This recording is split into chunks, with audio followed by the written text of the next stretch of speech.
मुख्यमंत्री देवेंद्र फडणवीसांनी करून दाखवलं. फडणवीसांनी मराठ्यांना आरक्षण दिलं. नरेंद्र पाटील यांच्याकडून मुख्यमंत्र्यांचं कौतुक करण्यात आले. तर भाजप नेत्यांनी यावेळी एकमेकांना पेढे देखील भरवले. नाशिकमध्ये नरेंद्र पाटील, आमदार देवयानी फरांदे, शहर अध्यक्ष सुनील केदार यांच्यासह भाजपच्या अन्य पदाधिकाऱ्यांनीही यावेळी उपस्थिती लावली होती.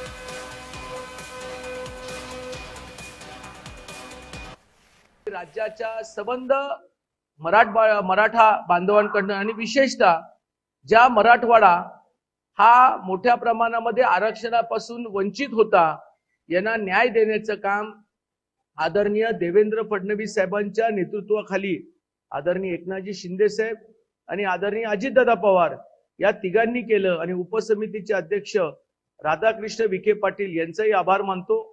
आणि थोड्या मोठ्या काय अडचणी असतील, थोडंसं इम्प्लिमेंटेशनला वेळ लागेल, परंतु नक्कीच देवाभावांचं नेतृत्व हा महाराष्ट्रामध्ये एक अष्टपैलू नेतृत्व आहे.